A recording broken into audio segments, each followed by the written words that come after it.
Swayam Prabha. Digital India. Educated India.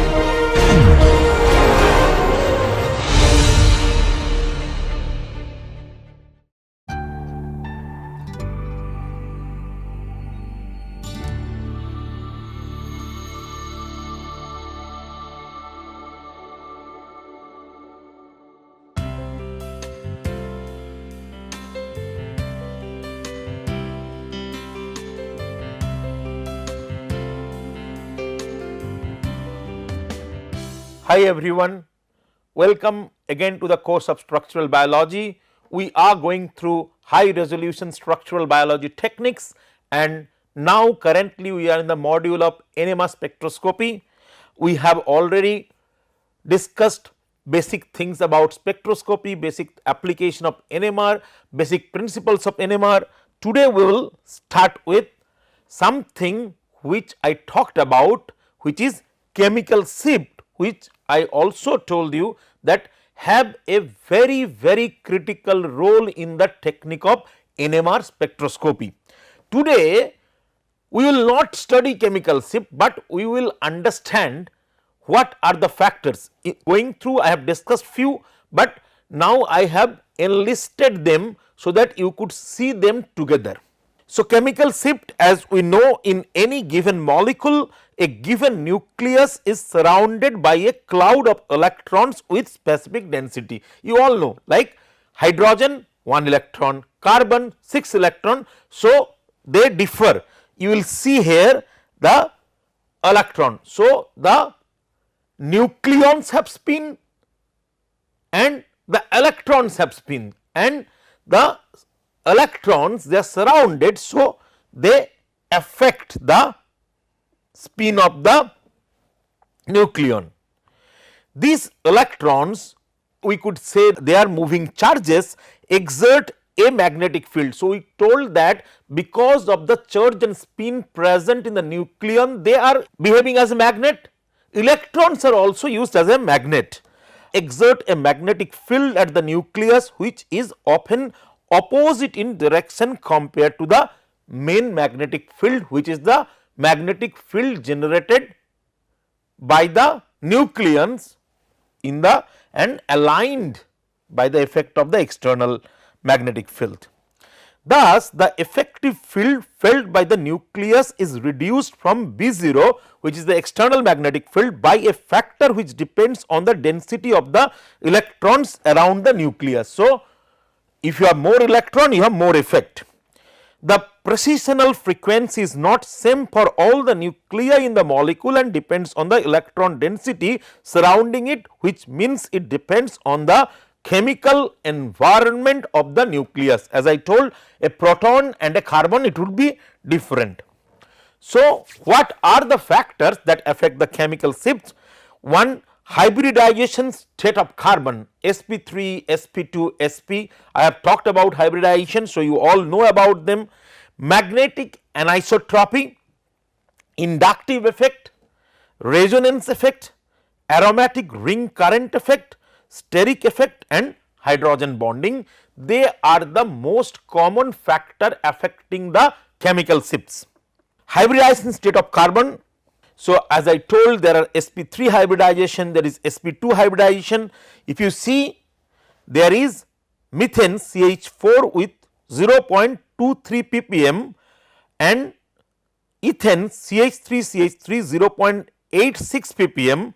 When this sp3 hybridization goes to sp2 hybridization, CH2 double bond CH2, ethene, it goes to 5.28. So, it is a big jump.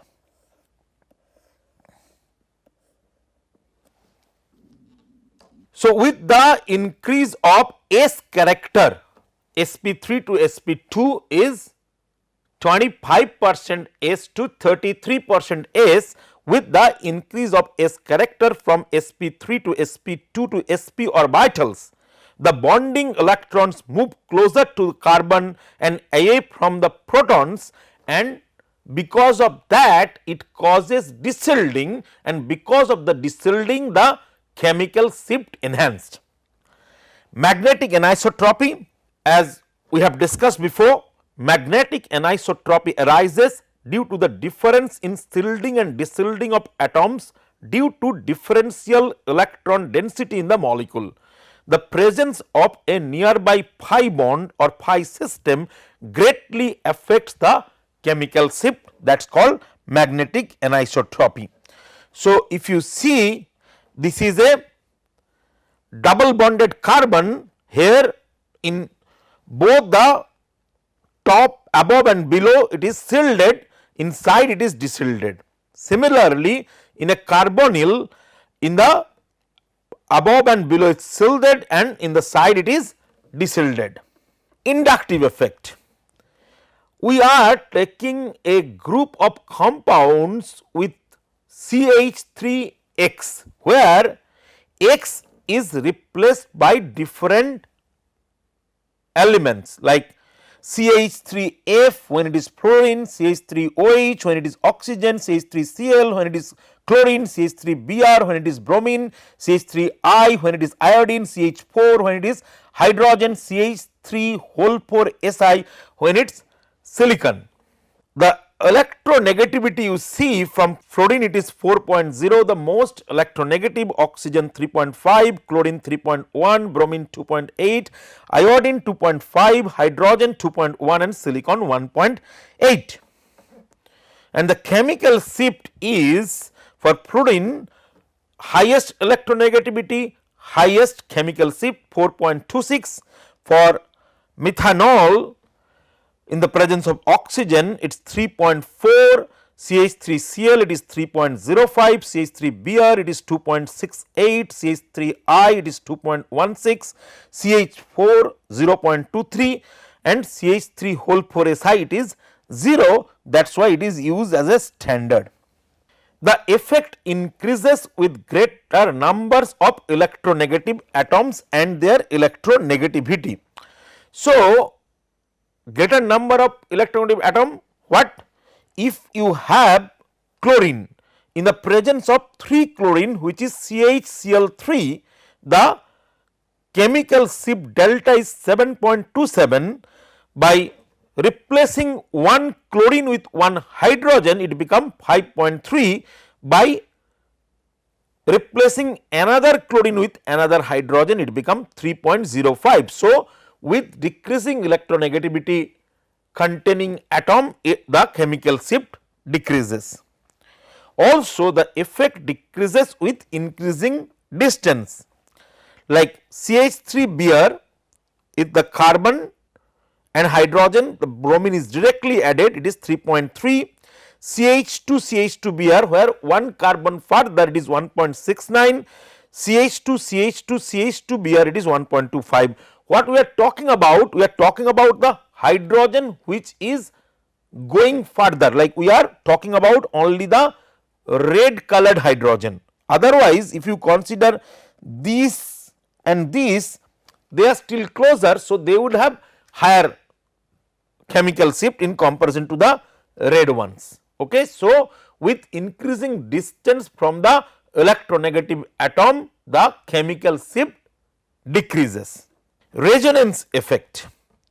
So, we are having CH2 double bond CH2 with 5.29 ppm, all the protons are equivalent here and resonate at 5.29 ppm. Now, if you introduce a carbonyl group COCH3 keto group, actually you add this COCH3, the addition of a ketone group or keto group withdraws electron and decreases the shielding around the proton. So, it take the electron, so the shielding effect reduces, enhances the chemical shift. So, chemical shift from 5.29 now becomes 6.52. Then you introduce a OCH3. For OCH3, CH3 have the positive inductive effect and it puts the effect towards electron pushing, because of electron pushing, the concentration of electron, the electron cloud would be enhanced. So, there would be more shielding. So, definitely there would be decreasing chemical shift, which is happened. So, it reduces from 6.5 to now 3.93, or you could say from 5.29 to 3.93. So, the methoxy group will donate electron to the double bond and increases the electron density around protons, which results in enhancement in shielding. Aromatic ring current. So, you see the benzene ring external field is applied here, any nuclei above the plane of the ring is shielded. Now, there is circulating pi electron, here you see deshielding happen, which fills the shielding and deshielding comes together. Steric effect. Steric crowding around a carbon nucleus increases deshielding and moves resonances downfield. Like if you see carbon with 3 hydrogen, here it is a methyl, it's methyl deshielded by 1 bond, then methylene deshielded by 2 bonds and methionine deshielded by 3 bonds. And you see that here the chemical shift actually change because of the steric effect. Hydrogen bonding, we have taken the example of methyl salicylate. In methyl salicylate, which has strong internal hydrogen bonding, you see the hydrogen bonding here, the NMR absorption of hydroxyl group is at about 14 ppm, way downfield. So, we have seen the different effects of factors on the chemical shift, and now we are coming to the point where we finished the last class, which is the coupling in HNMR. So, if you look at, we have a compound which is CH3, you see CH3 CHCl2, see CH3 CHCl2. Now, the compound contains 2 type of hydrogens, it is very easy to understand, one type of hydrogen and a second type of hydrogen. So, how many peaks you are expecting? 2 type of peaks, and you see 2 type of peaks, right. So, the compound contain 2 type of hydrogen atoms. So, a doubly peak is observed at 2.1 ppm and a quartet is 5.9. So, up to now we discuss about peaks. We know 2 type of hydrogen, 2 peaks, but what are they? What are the splitting? Now, we will know about the splitting, why this splitting is happening. So, in the last class we have studied all the hydrogen NMR spectra, all had different types of protons that are seen as singlets in the spectra. Then we start discussing about the spectra of 1,1-dichloroethane. This is not the case like previous ones, spectra is seen in multiplets. So, we are going to more complex situation from singlet spectra of different hydrogens to multiplets.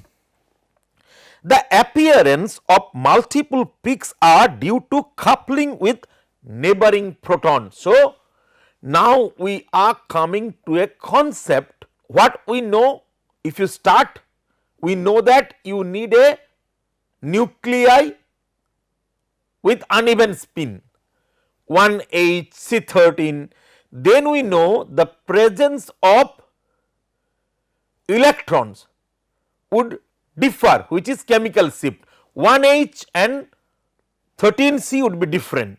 Now, it is the third concept where we are talking about coupling. What is coupling?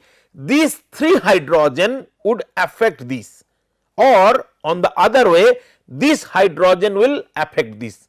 So, how it will happen? This is one hydrogen, if you remember this would have 2 alignments, right, alpha state and beta state. these alpha state and beta states are affecting those hydrogens.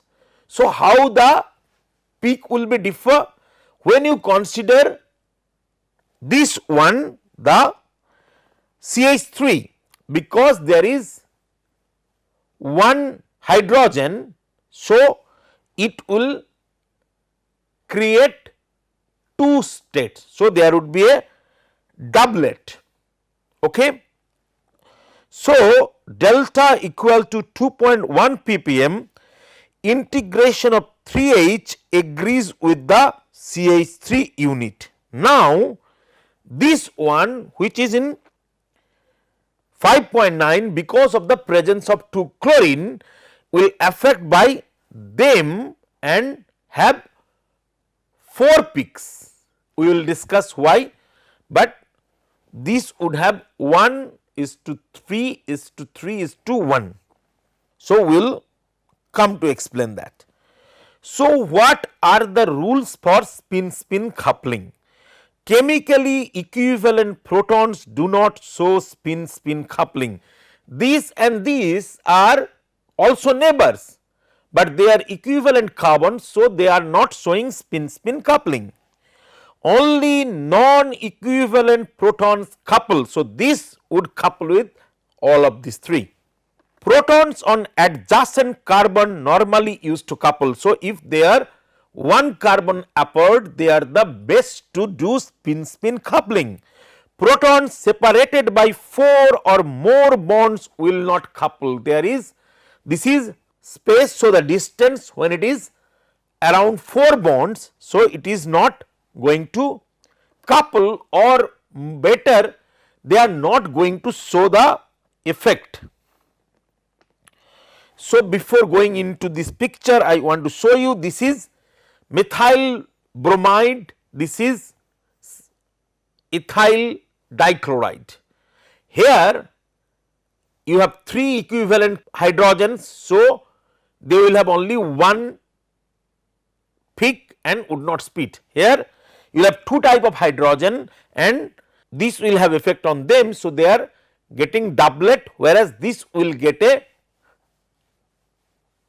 4 peak, okay, tetraplet with 1:3:3:1.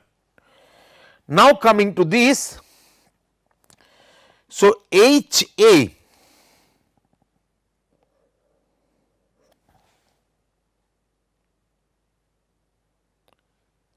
and HB, if they are equivalent, they will not allow.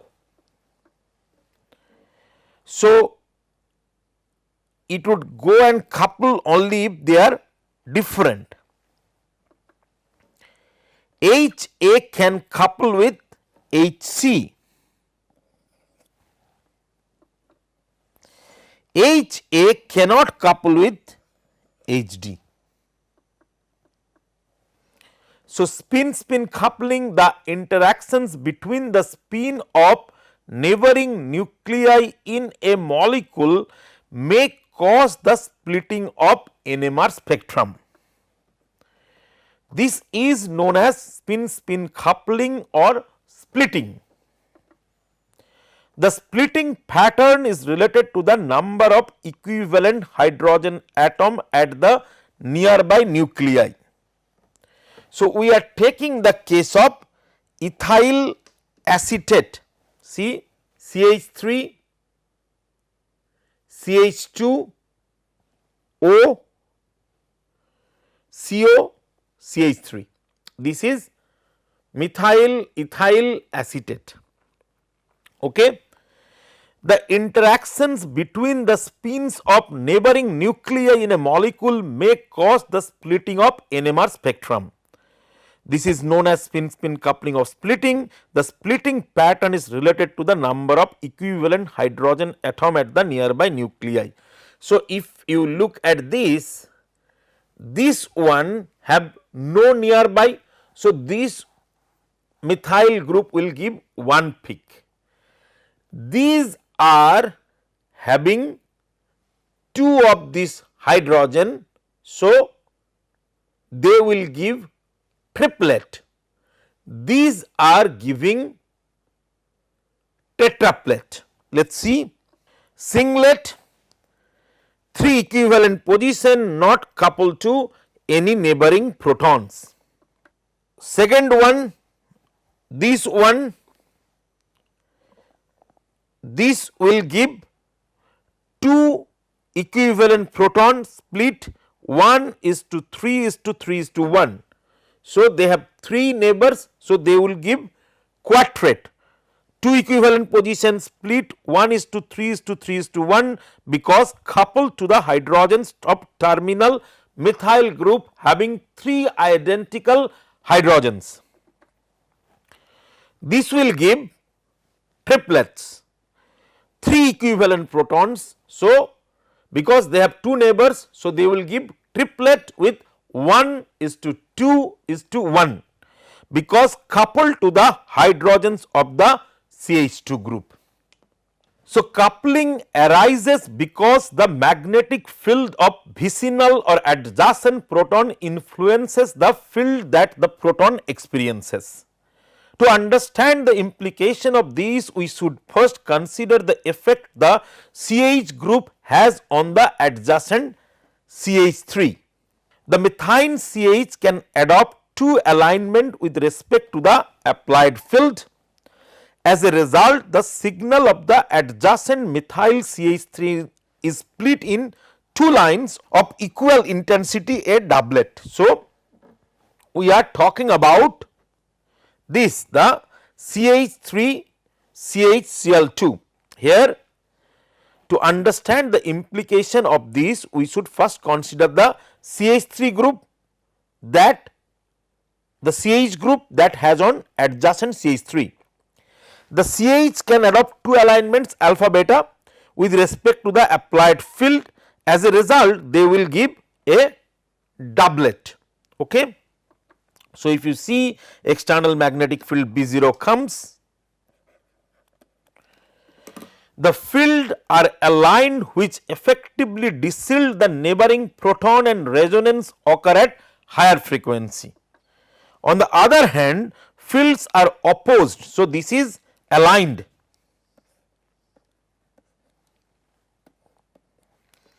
Field are opposed which effectively seals the neighboring protons and resonance occurs at lower frequency. Now, consider the CA effect of CH3 group has on the adjacent CH. So, if you see they are 3, so they have different combinations. As you see, they could have 1, 2, 3, 4, 5, 6, 7, 8 combinations.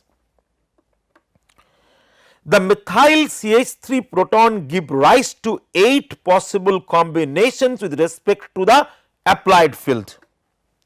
However, some of the combination, that is why we have aligned them, are equivalent and there are 4 magnetically different effects. As a result, so you have 4 different effects.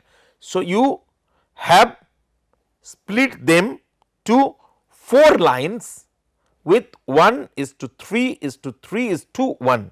The proximity of n equivalent hydrogen on neighboring carbon atom causes signals to be split into n plus 1 lines. This is known as multiplicity or splitting or coupling pattern of each signal. So, we talk about splitting, now we are going to go for patterns. Equivalent protons or those with the same chemical shift do not show coupling to each other, very clear.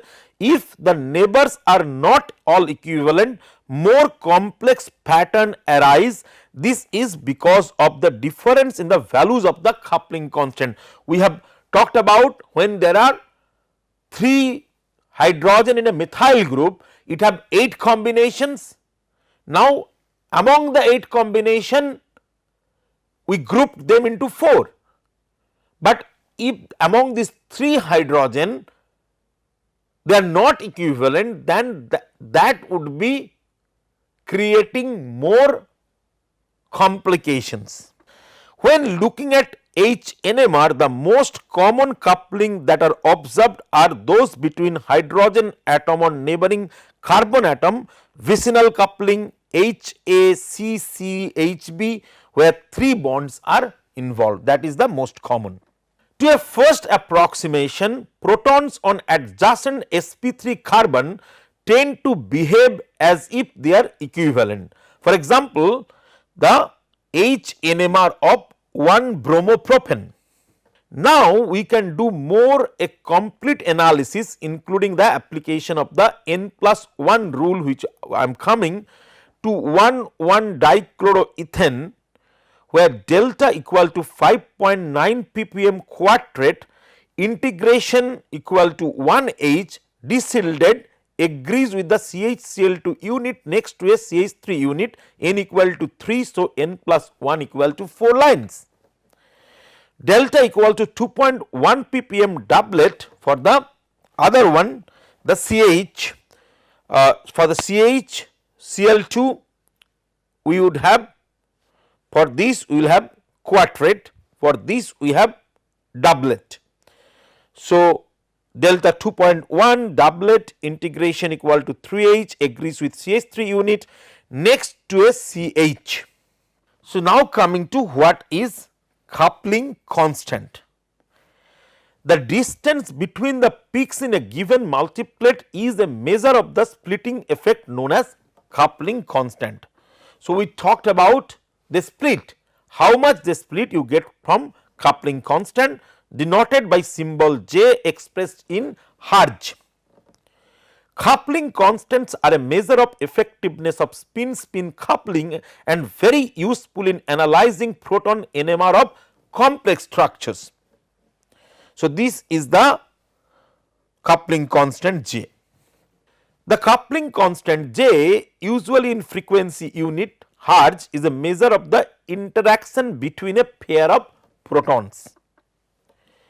In a vicinal system of general type HACCHB, then the coupling of HA with HB, which is JAB, must be equal to the coupling of HB with HA, which is JBA. So, the rule is JAB equal to JBA.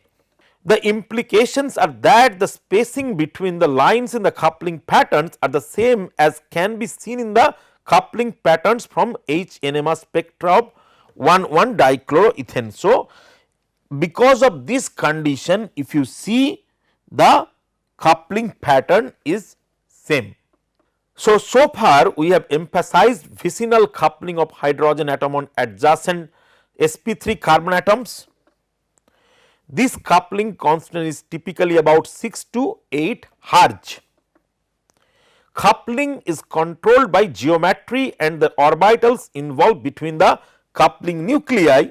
So, other types of system have slightly different coupling constant as compared to the CH3 carbon, which is 6 to 8.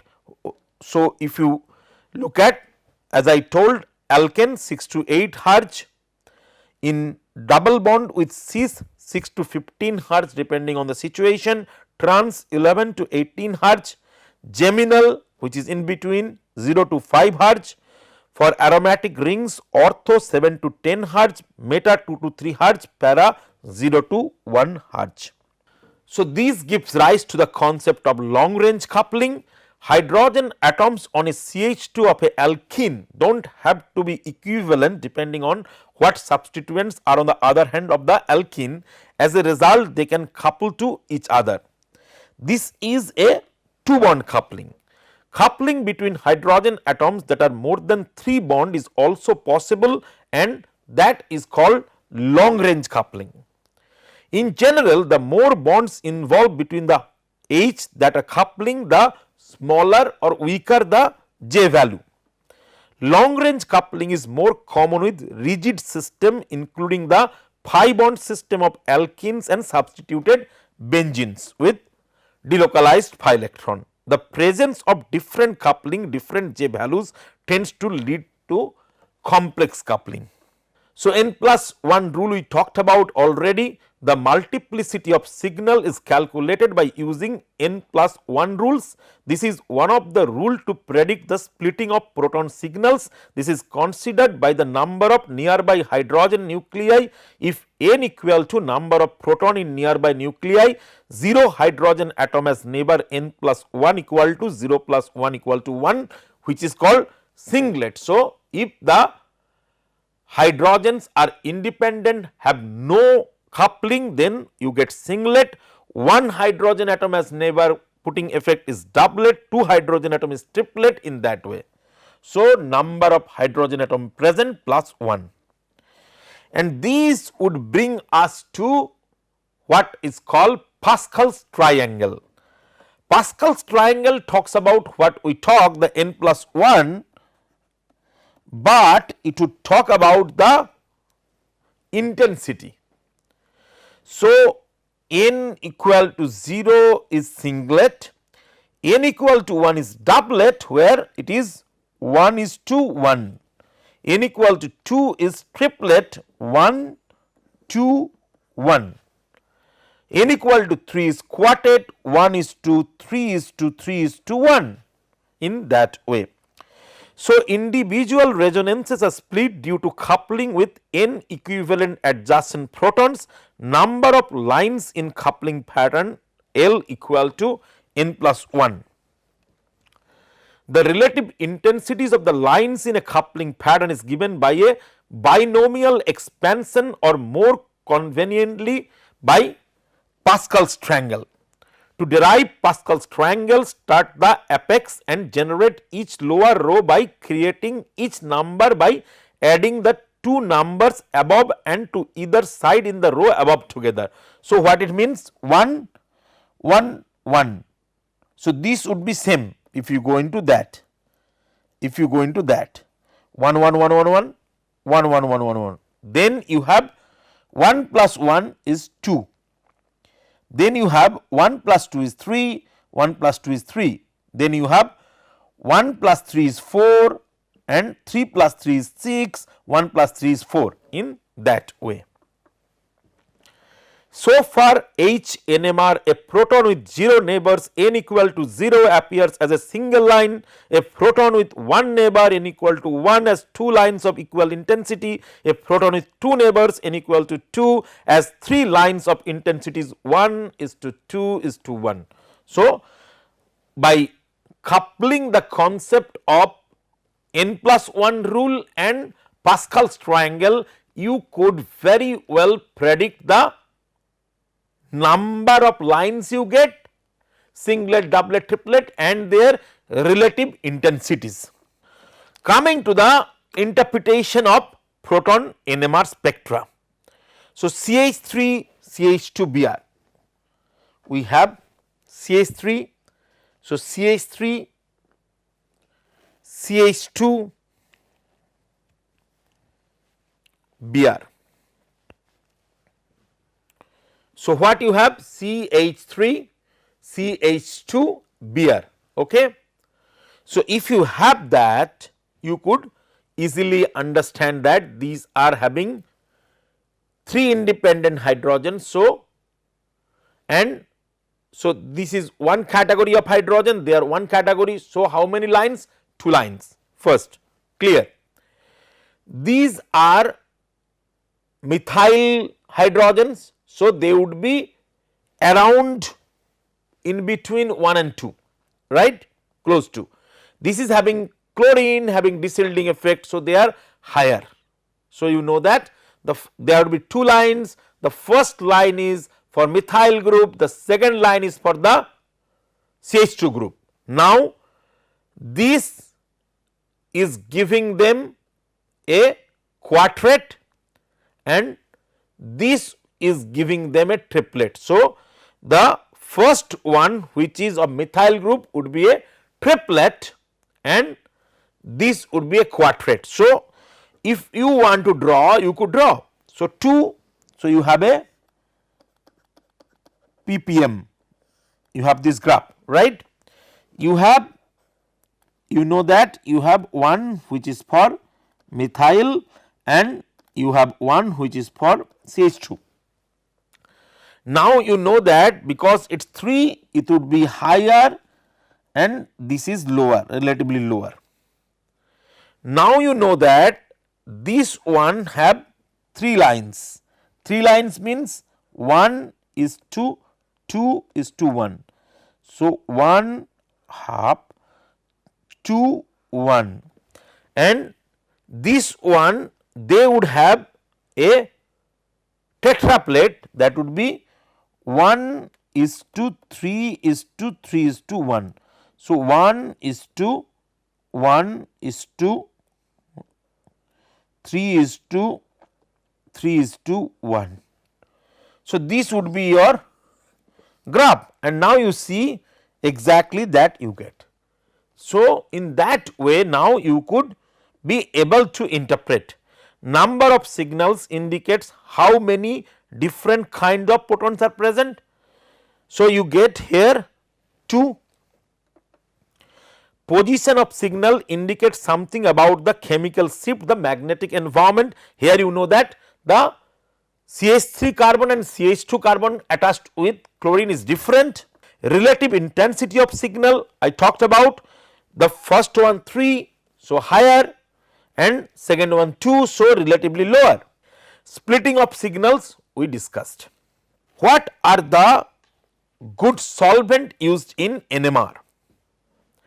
Solvent play critical role in NMR experiments.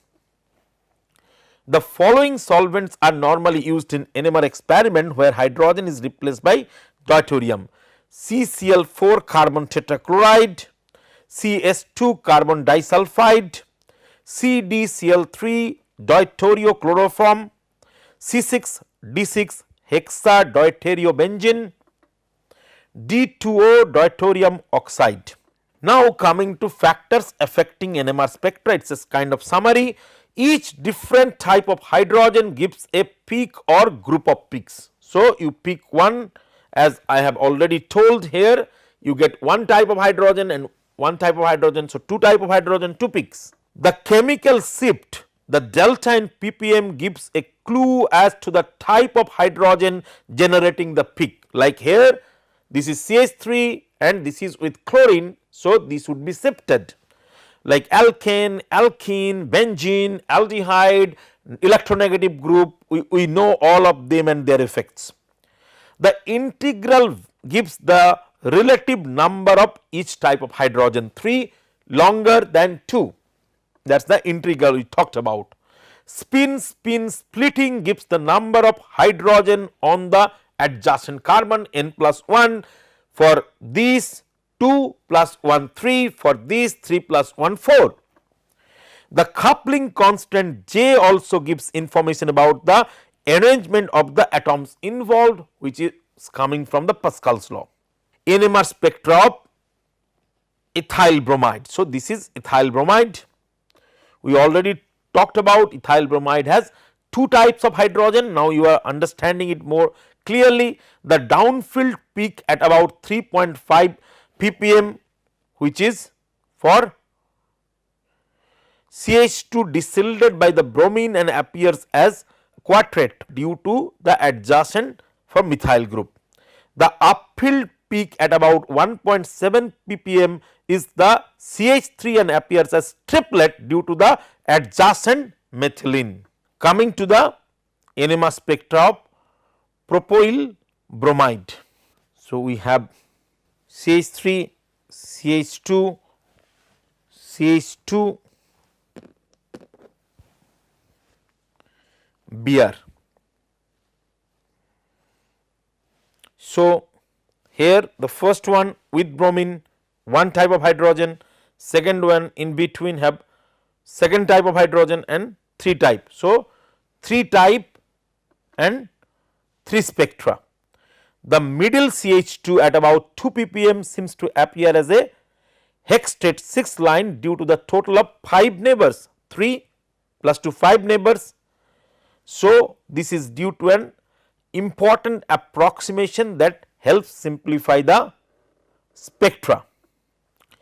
The approximation allows us to assume that the CH3, which is the methyl group, and the other CH2 are similar neighbors, and that the coupling constant involved are the same, which is not actually. So, the coupling constant of the middle CH2 to each of the other groups is essentially the same. That is what we are considering. This is reasonable expectation because both the other groups are sp3 carbon system and there is free rotation of the chain. If this approximation does not hold or apply, then more complex coupling patterns are observed. So, it is interesting, if you see here we are considering CH3 CH2 as like this CH3 and this CH2 having same effect on this, which is not exactly true, but they are close, because both of them are sp3 equidistant and not very different. But if you do not consider that, then the spectra would be more complicated. So, we have seen in this class the effect of different factors on chemical shift. We talk about spin coupling constant and their effect and how they make n+1 rule and Pascal's triangle. Now, we will shift to CNMR spectroscopy. It is useful to compare and contrast HNMR and CNMR as there are certain differences and similarities. 13C has only about 1.1% natural abundance. We have talked before, the main isotope is 12C, 13C, but 12C is not NMR active. So, 12C does not exhibit NMR behavior, I equal to 0. 13C nucleus is also a spin half nucleus like a proton. 13C nucleus is about 400 times, some people say more, less sensitive than hydrogen or proton nucleus to the NMR phenomena. Due to the low abundance, we do not usually see 13C coupling like 1H coupling. Chemical shift range is normally 0 to 220 ppm in the higher range.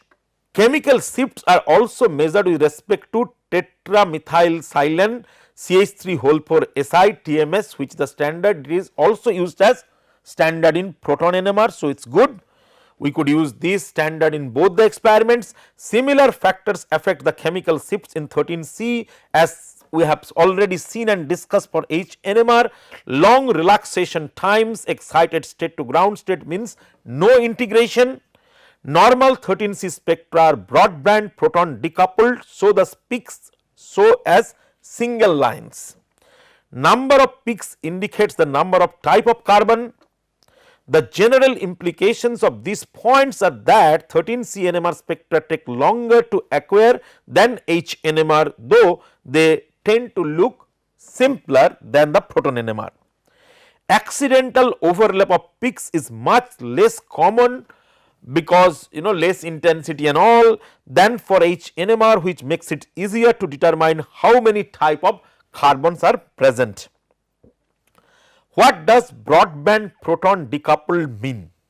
The resonances due to 13C nuclei are split by neighboring hydrogen atoms.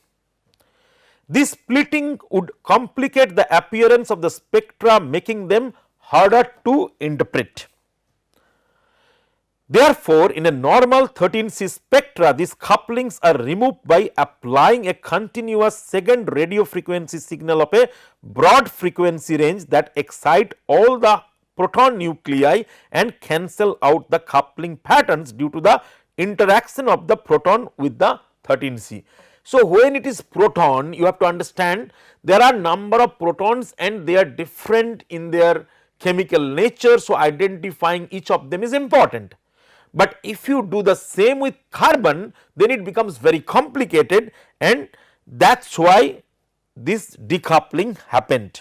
Now, each carbon is seen as a single line. Of course, information is being lost by doing this, such as how many hydrogens are attached to each carbon, and that is why we need 2D NMR, which I will talk about little. In off resonance decoupling, the one bond CH couplings are retained. So, the signal for a particular carbon is given by the number of attached hydrogen in accord with n plus 1 rule. So, for example, a CH3 shows as a quartet and a CH2 as a triplet, and that gives us the information how many hydrogens are attached there. 13C chemical shifts, we discussed about 1H. The most significant factor affecting the chemical shifts are electronegativity of the groups attached to the carbon, hybridization of carbon, a simple correlation table of 13C chemical shift, which you could see here. You will see that when you have carbon carbon saturated single bond, these have lower values. So, this is 0 to 220 ppm. When you see carbon is attached with electronegative, then it enhance, carbon is triple bond, it enhance, then carbon with double bond more enhance, aromatic more enhance, carbonyls have the highest. So, single saturated bonds have values in lower side, carbonyl and modified carbonyls have values in higher side. So, 0 to 220 they are categorized in this way as you are looking at. Interpreting carbon NMR spectra. The following information is to be gained from a typical broadband decoupled 13C NMR spectrum. How many types of carbon indicated by how many signals there in the spectra. So, how many lines, that many carbon. What type of carbon indicated by the chemical shift of each signal. So, it is similar nature. Let us take a look. So, carbon NMR spectra of ethyl ethanoate, CH3, CO, O, CH2, CH3. How many carbon? 4 carbon. How many peak? 4 peak. Okay. Ethyl ethanoate have 4 type of carbons. We could easily see here. If you see 1 type, 2 type, 3 type, 4 type. Carbonyl carbon, this one, methylene carbon and 2 methyl carbon connected to different position. So, 4 peaks are observed. Ester carbonyl peak is at 171 because it is carbonyl carbon, we talked about this.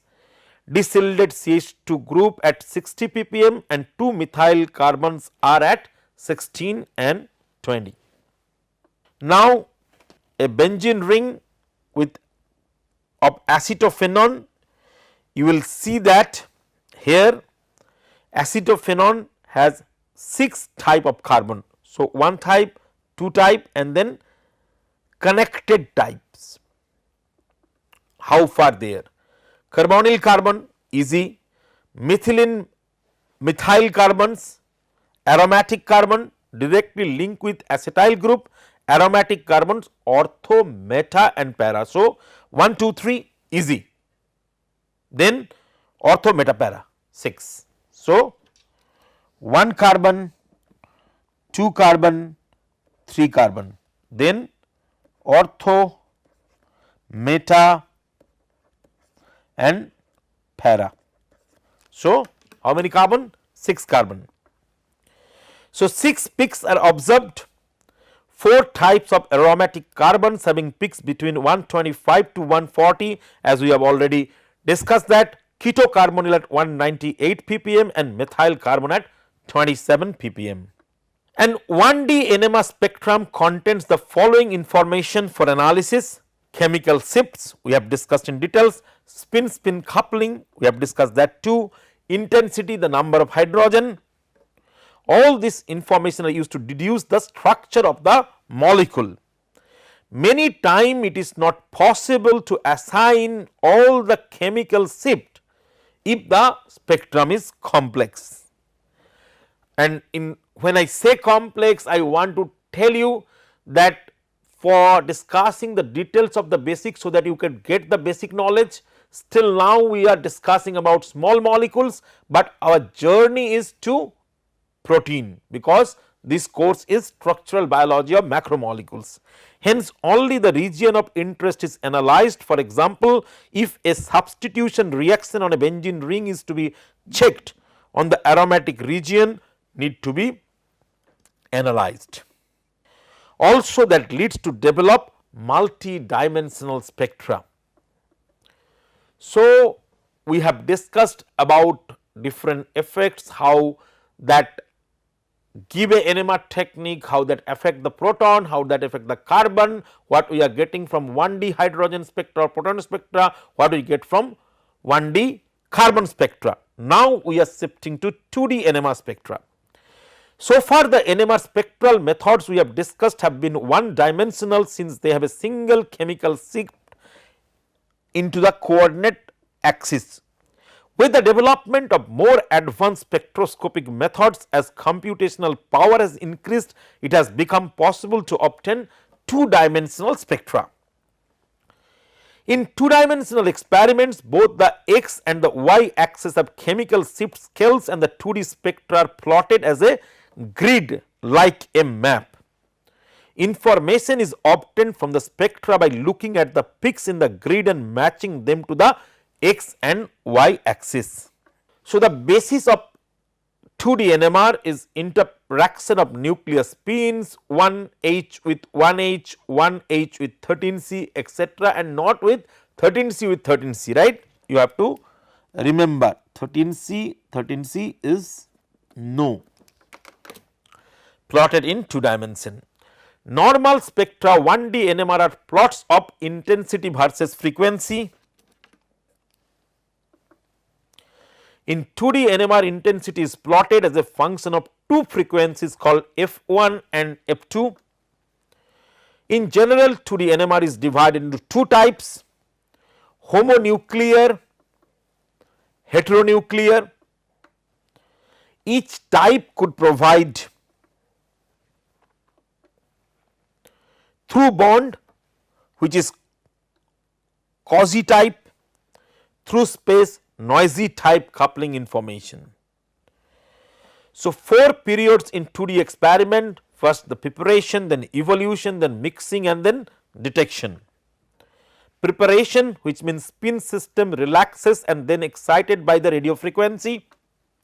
Evolution, T1 chemical shifts and spin coupling evolve. This is the time domain which is incremented during the 2D experiment, was not there in 1D. Mixing, radio frequency pulses are applied and create observable transfers, magnetization, and detection, T2 observable transfers, magnetization is recorded, it is usually labeled with T2. So, in 2D NMR spectra we have two frequency axes, often symmetrical about the diagonal, correlates peaks in 1D NMR spectra plotted on the sides. If you see one side 1D, another side 1D, means 2D. Diagonal peaks, if you see the diagonal peaks, they are same. So, if you see these with these, so they are symmetry related. So, same as 1D NMR spectrum. Cross peaks connect different peaks in 1D NMR spectrum that are interesting, arise from scalar coupling or other magnetization transfer mechanism. So, these will give us more information in the 2D spectra. So, correlation between two chemical shifts, how we see that. So, the compound is CH3, CH3, CO, CH3. So, CH3 connected to a carbon. So, CH3, CH, CH3, CO, CH3. If you look at that, you will see that there are 3 types of hydrogen, because they are equivalent, they are, this is one. So, these 6 are equivalent, they are connected to one carbon and all. This is another one and this is another one. So, these two they have effect of 1. So, they are doublet, this is single. So, singlet, and this one have 6. So, this is septet, that is one, and carbon have 4 peaks. So, 3 peaks in proton spectrum, as we have discussed 3 peaks, and 4 peaks in 13C spectrum. So, if you look at, there would be 3 into 4 12 combination of pairing proton with its C13 peak. Which pairs are correct? Now, based on the peak position and coupling, yes, you could talk about the correct pairing, but is there a direct way to get the correct 1H to 13C interaction pairing? So, if you look at for proton A, B, C, it have 3 peaks 2.5 ppm, B is 2 ppm and C is 1 ppm. Carbon's 3 peak which is combining is 40 ppm, 25 ppm and 18 ppm. So, this is an example of correlating to heteronuclei, because we are combining 1H with 13C, right. The 2D spectrum is said to correlate the frequency, and you get 3 points where A with X, B with Y and C with Z. In the carbonyl carbon there is no hydrogen, so you do not get any interaction naturally. And if you see here, you have in one axis you put the proton, in other axis you put the carbon. Now, if you have this proton, which protons are coupled to other proton? For getting the coupling, 1D NMR would not be good enough, but when you plot 1H versus 1H, you get which are coupled to each other. C and A you will get coupled. So, this is an example of correlating to homonuclei, because you are doing the coupling between one proton with another proton. B is not coupled to any 1H, hence it is absent in the spectrum, it is not coupling with anyone. Like C, you see the 4th spectra of carbon was not present in the other one, here this is absent. So, you get how they are coupled here. So, coming to routine 2D NMR experiments, there are majorly 3 type of NMR experiments: homonuclear through bond correlation method. So, homonuclear through bond correlation method is, as we have seen, the bonded interactions between one proton with another proton, that is homonuclear through bond correlation method, that could be studied. Heteronuclear through bond correlation method, carbon and hydrogen heteronuclear, and through space. So, it could be homonuclear through space correlation method or heteronuclear through space correlation method. So, basically we have 4 type of routine 2D NMR experiments. So, when you look at homonuclear through bond correlation method, there is correlation spectroscopy or COSY, exclusive correlation spectroscopy or ECOSY, total correlation spectroscopy or TOXY, incredible natural abundance double quantum transfer experiment or inadequate. Now, heteronuclear through bond correlation methods are heteronuclear single quantum correlation spectroscopy or HSQC, heteronuclear multiple quantum correlation spectroscopy or HMQC, heteronuclear multiple bond correlation spectroscopy or HMBC. Through space correlation methods, nuclear over Hauser effect spectroscopy or noisy, rotating frame nuclear over Hauser effect spectroscopy or noisy, heteronuclear over Hauser effect spectroscopy or Wheezy. So, in the next class we will discuss about that, all the routine 2D NMR experiments, how they converted into 3D NMR experiments, and most importantly how 3D NMR experiment help us studying protein. So, in this class today we had gone through several topics, starting from the factor affecting chemical shift to spin coupling constants, the NMR spectra of one proton and its effect of all of these things, carbon spectra, how carbon 113C carbon is affected, how they are coming together, what are the factors they are affected with and how they look like. Then we come to concept of 2D NMR, how or why 2D NMR spectra is required, how they are interacting, what type of 2D NMR spectra are there. In the next class we will continue with the details of, at least brief details of all those methods. Thank you very much.